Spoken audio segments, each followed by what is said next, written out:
Hey guys, so self-help strategy number 5.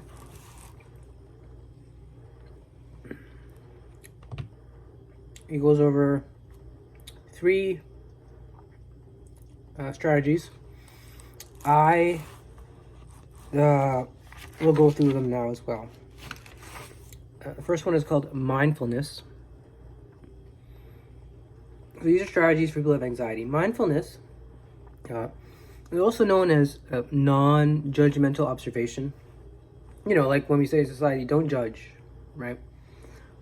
It's not as easy as it may sound, though. I can tell you through my, 7 months of doing the exposure, being mindful when I'm eating, which is what Dr. Greenberger suggests, right? It's one of the things he suggests, is really, really hard. To be mindful, it's very, very, very hard because you have to get out of the fight or flight or freeze response you have. When you have anxiety, you don't really have time to kind of look at it rationally and in a deeply meditative, non-judgmental type of way, right? It's through practice, and this is something Greenberger stresses, this is a lifelong skill you're not going to develop overnight. I'm struggling on a daily basis. It's something, though, that's one of those skills that needs to be taught and learned because it will help people not only in anxiety and depression, in all parts of their life. That's what mindfulness is. He gives a really good definition of it. It's doing one thing at a time and paying full attention to what you're doing at that moment. Right? Well, it's really important when you, for example, you do exposures, so you can remember and highlight things that are going down. For example, if you're having a panic attack, it's very important to also be mindful, so you can also highlight, for example, how bad the anxiety is, where is it, possible repercussions in terms of needing to go to the hospital or whatnot, right? It helps you differentiate between, a full-blown heart attack or whatever problem you may, acid reflux, or like a panic or a anxiety attack. And both are important. One's more fatal than the other.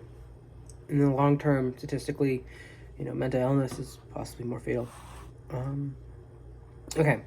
So he said the easiest way, for people who have trouble at the beginning, the easiest way to do a mindfulness exercise, to begin a mindfulness exercise, is to take some long, slow, deep breaths, and you put all of your attention into your breathing, into your breath, while also observing the, for example, the coolness or the warmth of the air of your,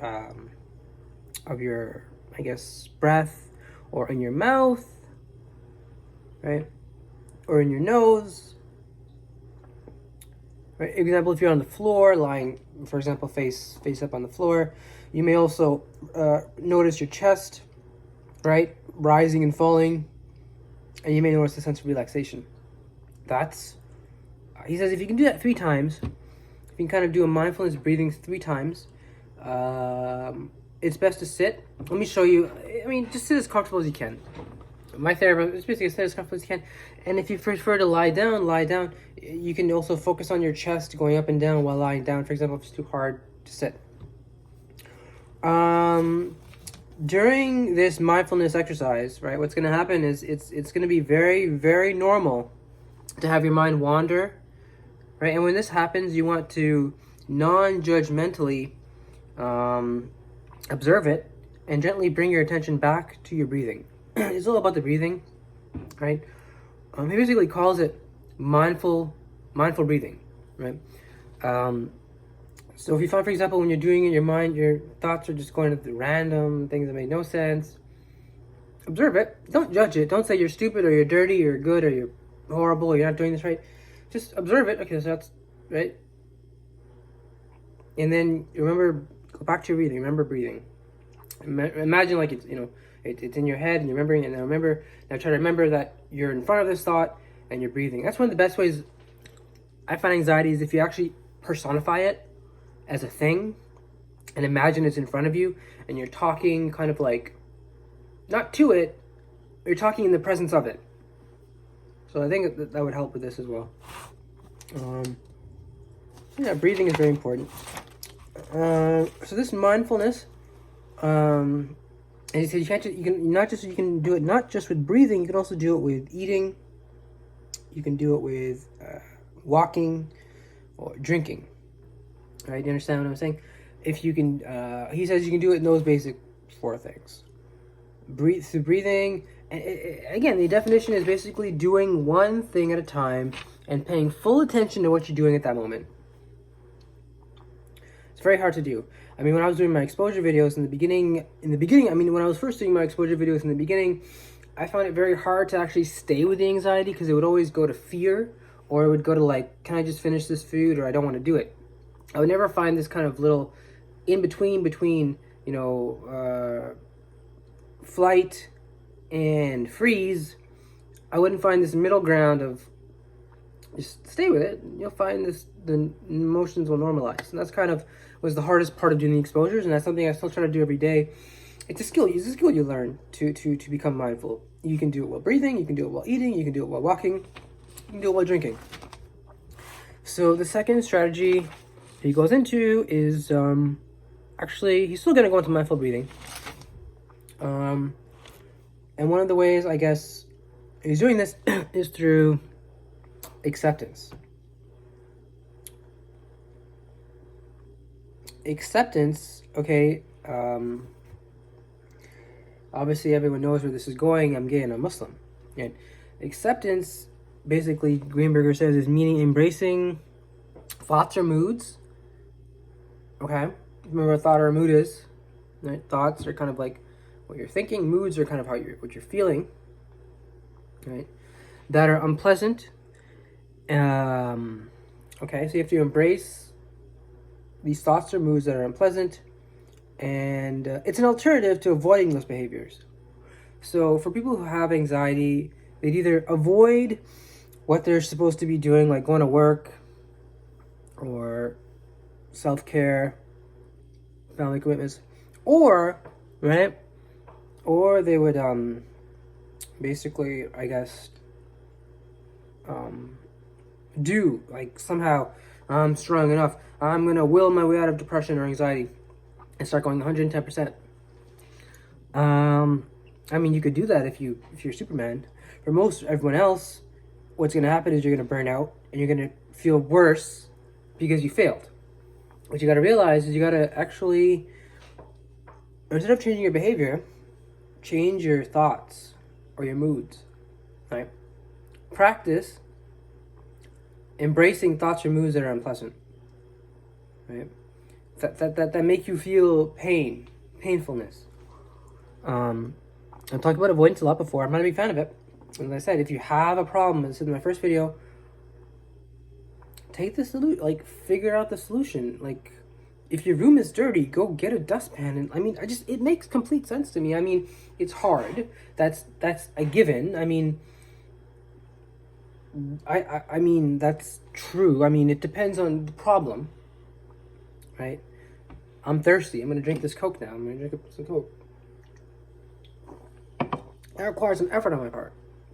I mean, and the payoff is okay. And the higher the effort, the better the payoff. So, avoidance makes it that you're not even in that debate of effort to payoff. Avoidance is like, there's no point. I disagree with the whole structure. The only problem with that is you're going to eventually agree with it begrudgingly for economic necessities or family necessities or just shame, guilt, self-worth necessities. And, I mean, you'll end up going 110% and then failing again. It's better to kind of be in a mindful state at all times to be ready for when anxiety strikes. One more thing I want to say about avoidance. I mean, this is a big topic, but with me being gay and Muslim, I don't really want to talk too much about it. I mean, I've belabored the point to death. I could say one more thing about it, which is I do have a Reddit ask me anything about me being a gay Muslim. I mean, I could read some of that for you guys. We'll see. Let's finish out my notes about avoidance behavior. Now, I'm very, very big on avoidance behavior because I think it's like one of the biggest things. If someone who has anxiety can get over, it will help them a lot. It will help them decrease their fear. So Greenberger basically goes on to talk about how avoidance is associated with almost all of the anxiety disorders, okay? And that acceptance of an uncomfortable experience is not necessarily an end in of itself, okay? But it's used to move in the direction of doing something that is important to you, something that you value. This helps people learn discomfort without having that discomfort imprison us by doing something that's important to us. We don't need to feel totally unanxious in order to do things that we want to do. Things that are meaningful and important to us. So basically, with avoidance, it's like this.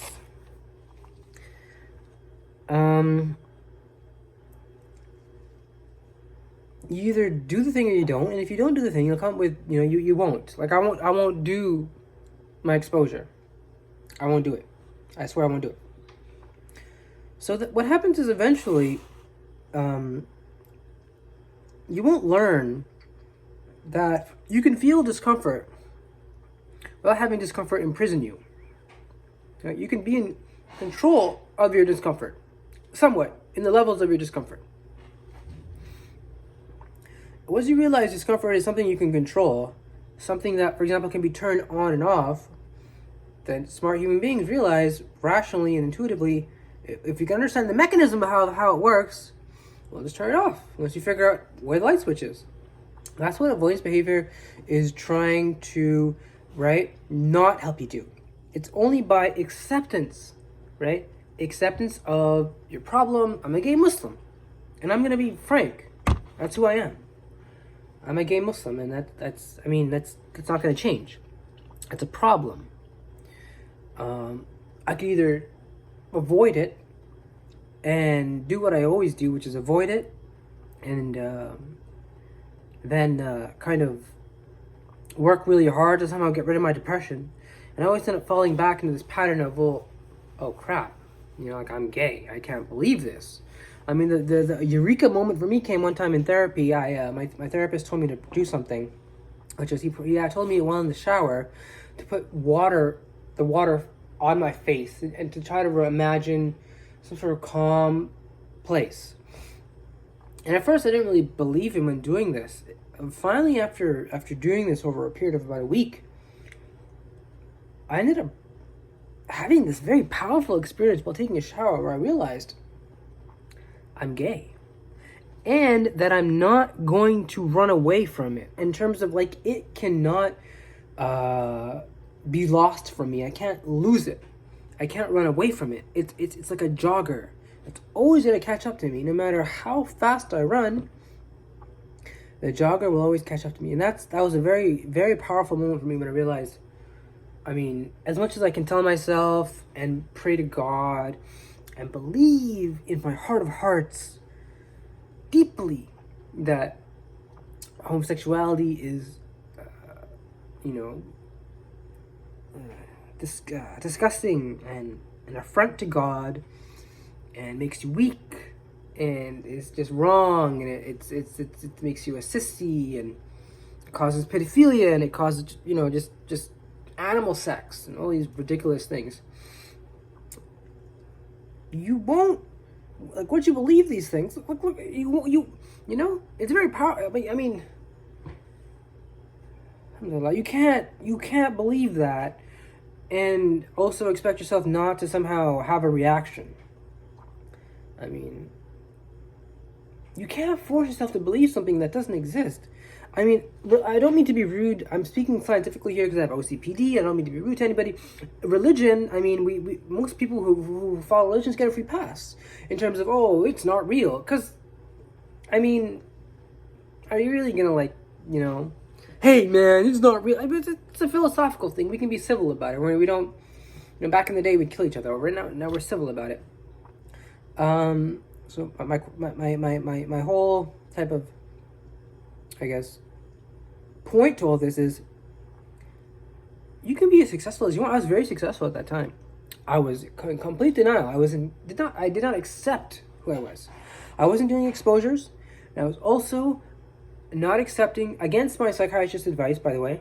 I've always found this. He's always right. I push and I prod. He's always right at the end. I'm too scared to accept he's right because I don't think I'm ready for it. But he's always right at the end. He told me, no, I mean, I'm happy for you, Nizam, that you're doing your exposure. I mean, that you're doing your work and you're working, and I wish you well. I just want to make sure, though, you also accept that you're gay. And I told him, no, I don't accept that I'm gay. I did exorcisms to get the gay out of me, and I don't believe it. I'm seeing you simply because, I want to see you again, and I want to deal with my choking phobia. He said, yeah, we can work on it. That's no problem. It's just that, I want you to also accept that you're gay and Muslim. So, and I didn't. And that's kind of where this has led to. I didn't. And then something happened, and now I'm in a situation where I just, it's hard. It's really hard to be mindful about, because first, mindfulness is hard, as Dr. Mueller said. To be mindful is hard. Secondly, to be mindful about something you don't want to talk about. That's why we're doing this avoidance behavior. I'm already doing avoidance. I don't want to talk about this. I don't want to talk about being gay Muslim. Who wants to talk about this? It's only through doing the avoidance behavior, right? By separating, by understanding that there's a functional relationship, like it can be controlled. Your anxiety or your fear, it has like a analog. It can be controlled. Right? It has a sort of underlying sort of mechanical way of looking at it. And if you can just get to that, well, we can change ourselves. If we're in complete denial of that through avoidance, then how will we learn it? Right? If we avoid what we're supposed to be doing, how will we learn that our mind, you can think ridiculous things, and depending on how psychologically, I guess, prepared you are, and how kind of okay you are with yourself, you can be okay with these thoughts and these emotions and these feelings. And if you think it's too hard, I want you to remember, it's doable. It's like a computer. You know the different parts, you just have to figure out what's wrong now, right? Is it a software problem? Is it a hardware problem? Is it an internet problem? Is it a game problem? Is it a video problem? Is it a sound problem? Is it a key? Once you find out what the problem is, you fix the problem, and then you're done. Right? If you say there's no problem, my keyboard, the J key doesn't work. It's okay. I'll just never use the word J. I mean, people are gonna say there's something wrong with you. I mean, fix your J key, right? So that's I guess I'm gonna end it here. I mean, so yeah, as I said, avoidance is associated with almost all of the anxiety disorders. It's something people have anxiety. I mean, if you have anxiety and you're watching this video, more than likely you have done an avoidance behavior.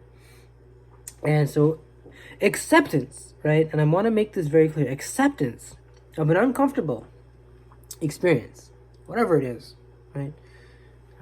A trauma in the past, or just how you are now, whatever this hot thought is coming to you, simply accepting it, right? It is, as I said, is not the goal, is in and of itself. Rather, it's a strategy. It's a technique that Greenberger suggests to move one in the direction of doing something that is important to you, something that you value. You understand? Because when you say, okay, I don't want to do this exposure, I'll accept, though, that it's gonna that at least thinking about it and perhaps designing one hypothetically in my head, I mean, it may cause me angst and irritation because I don't want to think about it, and I also perhaps won't believe it works, right? Because I believe it's the devil, or I believe it's a punishment from God, or whatever, right? Whatever you may believe. Won't, right, move your anxiety or you in the direction of doing something that is important to you. You won't do things that are important to you. You'll end up, I guess, not having goals. Yeah, right? For my depression, all I do is like 3 or 4 things: read, eat. So what happens is the brain says, oh, only a couple things are important to me. When in reality, we are multifaceted people that have a huge array of interests. And it's up to you to go out there and find them through acceptance.